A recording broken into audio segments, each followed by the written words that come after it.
안녕하세요. 저는 마수드 라나입니다. রংপুর খিসুল খিগুয়ান 센터에서 한국어 선생님입니다. আসসালামু আলাইকুম।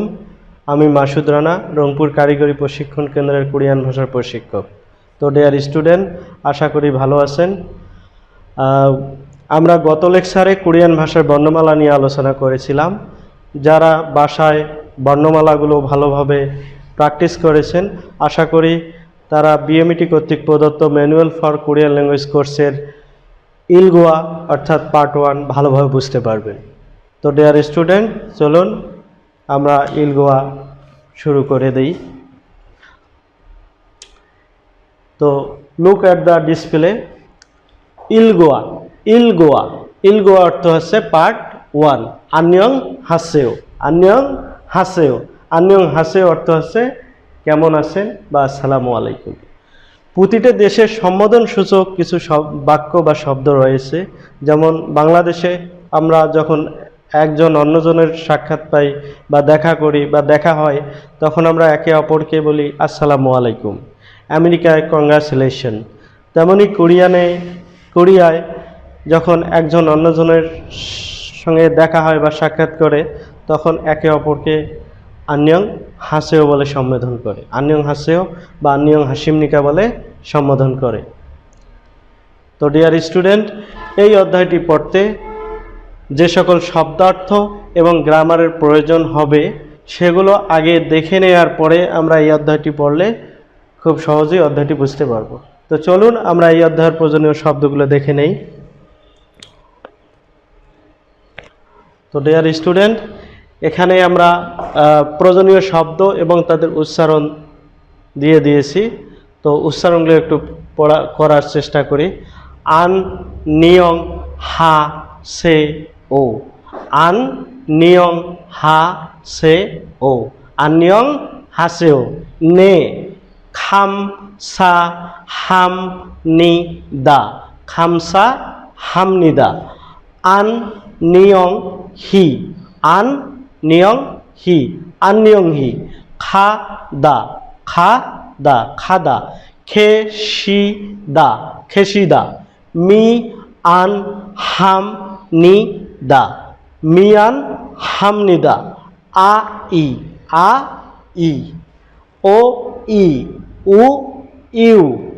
ই। ন সা রাম। সারাম। ই রুম। ইরুম। না ই। নাই। না মু। নামু।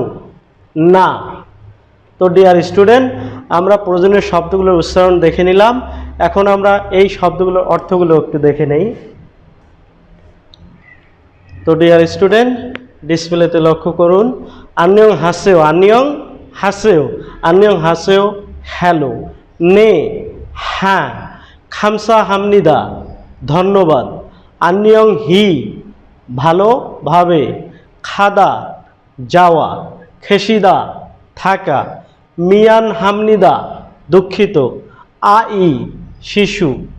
ও ই শশা। উইউ দুধ। ই এই ন তুমি। সারাম মানুষ। ইরুম নাম। নাই বয়স। নামু গাছ। না আমি। তো ডিয়ার স্টুডেন্ট, এখন আমরা এই অধ্যায়টির পড়ার জন্য যে সকল গ্রামার জানা দরকার সেগুলো আমরা দেখে নেব। তো ডিয়ার স্টুডেন্ট, এই অধ্যায়টি পড়ার সময় আমাদের উ সেও গ্রামারটির প্রয়োজন হবে। উ সেও এবং সুমনিদা ভিউপনিদা গ্রামারটির প্রয়োজন হবে। উসেও এবং সুমনিদা ভিউপনিদা গ্রামারটির প্রয়োজন হবে। তো প্রথমে আমরা সেও বা উসেও গ্রামারটি জেনে নেব। তো এখানে আপনারা লক্ষ্য করুন, সেও বা উসেওর আগে একটি ভি দেয়া রয়েছে, অর্থাৎ ভি হচ্ছে ভিতে ভার্বের প্রতীক হিসাবে আমরা এখানে ভি নিয়েছি। এবং পুরো বইটা যখন আমরা আলোচনা করতে যাব গ্রামারের ক্ষেত্রে ভার্বের স্থলে আমরা ভি ব্যবহার করব। তো এখন সেও বা উসেও আমরা বুঝতে পারলাম যে এখানে কিসের সঙ্গে যুক্ত হবে? ভার্বের সঙ্গে, অর্থাৎ ক্রিয়ার সঙ্গে যুক্ত হবে। তো কখন আমরা সে উসেও ব্যবহার করব, কখন সেটা আমরা আগে দেখে নেব। আদেশ অনুরোধ অর্থে ক্রিয়ার সমাপ্তিতে যুক্ত করতে হবে। আদেশ অনুরোধ অর্থে ক্রিয়ার সমাপ্তিতে যুক্ত করতে হবে। তো ডিয়ার স্টুডেন্ট, ইংলিশে আমাদের আদেশ অনুরোধ অর্থাৎ ইম্পারেটিভ এবং অপটেটিভ দুটো আলাদা সেন্টেন্স, কিন্তু কোরিয়ানে আদেশ অনুরোধ একই গ্রামাটিক্যাল দ্বারা আদেশ অনুরোধ নির্দেশ করা হয়। যখন আমরা আদেশ অনুরোধ সেও উসেও ছোটদের ক্ষেত্রে ব্যবহার করি তখন সেটা হয় আদেশ, এবং বড়দের বা শ্রদ্ধেয় ব্যক্তিদের ক্ষেত্রে যখন আমরা ব্যবহার করি তখন সেটা হবে কি অনুরোধ। তো এখন আমরা এর প্রয়োগটা দেখে নেই। ভাষ্যিম থাকলে অর্থাৎ যে সকল ভার্বের সঙ্গে আমরা এই সেও বা উসেও শব্দ বাক্যাংশটি যুক্ত করব তাদের শেষে অর্থাৎ স্টিমে ভাব থেকে দা বাদ দেওয়ার পরে যদি স্টিমে ভাষ্যিম থাকে অর্থাৎ ব্যঞ্জনবর্ণ দিয়ে যদি শেষ হয় সেক্ষেত্রে আমরা কি ব্যবহার করব, উসেও, সেও। আর যদি কোনো শব্দ অর্থাৎ ভার্ব স্বরবর্ণ দিয়ে শেষ হয় সেখানে আমরা ব্যবহার করব সেও। তো এখানে আমরা একটা উদাহরণের মাধ্যমে ক্লিয়ার হতে পারবো। যেমন এখানে উসেও, ও সেও, অর্থাৎ এখানকার ভার্ব হচ্ছে কি ওদা, ভার্ব হচ্ছে ওদা। আমরা নিশ্চয়ই জানি যে কোরিয়ান ভাষায় যখন ভার্ব বা অ্যাডজেক্টিভের সঙ্গে আমরা কোনো কিছু যুক্ত করব তখন তাদের শেষে দা অবশ্যই তুলে দিতে হবে বা ওমিট করতে হবে। তো এখানে আমরা ওদা মানে আশা, এই দাটা বাদ দেওয়ার পরে আমরা এখান থেকে কি নিয়েছি, ও নিয়েছি, এবং ওর নিচে এখানে কোনো কি ব্যঞ্জনবর্ণ আছে, নেই। তো যেহেতু এখানে ব্যঞ্জনবর্ণ নেই সেক্ষেত্রে আমরা কি অর্থাৎ ভাষ্যিম নেই, সেক্ষেত্রে আমরা এর সঙ্গে কি যুক্ত করেছি, সেও, ও সেও, মানে আসেন বা আসো। আবার দ্বিতীয় উদাহরণে আমরা লক্ষ্য করি, এখানে মগদা মানে হচ্ছে খাওয়া, মগদা মানে খাওয়া। তো এখানকার দা যখন আমরা ওমিট করে দিলাম তখন এই মগ শেষের কি আছে, ব্যঞ্জনবর্ণ আছে অর্থাৎ ভাষ্যিম আছে। তো যেহেতু এই স্টিমটি ভাষ্যিম দ্বারা শেষ হয়েছে তাই এখানে আমরা কি যুক্ত করেছি, উসেও। অনুরূপভাবে নিচে খেসি দা, এখানে যেহেতু ভাষ্যিম ছিল না এই কারণে আমরা কি যুক্ত করেছি, সেও যুক্ত করেছি। তো ডিয়ার স্টুডেন্ট, দ্বিতীয় যে গ্রামাটিক্যালটি এখানে ব্যবহার করা হয়েছে সেটা আমরা এখন আলোচনা করব। এটাও ভার্ব পার্টিকেল সুম্মিদা এবং ভিউপনিদা, অর্থাৎ সুম্মিদা এবং ভিউপনিদা। এই স্টিম দুটি বর্তমানকালের সাধু রীতিতে ক্রিয়ার সাথে যুক্ত করে বাক্যে সমাপ্তি করতে হয়।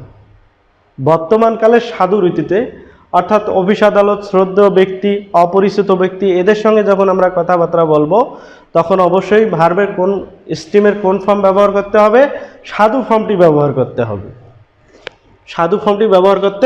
হবে। এখন আমরা এর প্রয়োগটা দেখে নেই। তো ভাষ্যিম থাকলে সুম্মিদা, ভাষ্যিম না থাকলে ভিউপনিদা, অর্থাৎ কোনো ভার্ব থেকে দা বাদ দেওয়ার পরে যদি সেই ভার্বটির শেষে ভাষ্যিম ব্যঞ্জনবর্ণ থাকে তাহলে আমরা কি বসাবো, সুম্নিদা, আর যদি স্বরবর্ণ থাকে তাহলে আমরা কি বসাবো, ভিউপনিদা। তো উদাহরণ দেখলে বিষয়টি আমরা আরো ক্লিয়ার হতে পারবো। এখানে আমাদের একটা ওই আগের ভার্বটি আমরা এখানে ব্যবহার করেছি বোঝার সুবিধার জন্য। এখানে মগদা ভাবটি নেওয়া হয়েছে। তো এখানে দা বাদ দেওয়ার পরে দেখা যাচ্ছে এই স্টিমটি কি ব্যঞ্জনবর্ণ দিয়ে শেষ হয়েছে, অর্থাৎ শেষে কি আছে, ভাষ্যিম রয়েছে। তো ভাষ্যিম থাকলে আমরা কি ব্যবহার করব, সুম্নিদা। এই সুম্নিদা আমরা এখানে কি করেছি, বসিয়ে দিয়েছি। তাহলে মগ সুম্নিদা মানে খাই।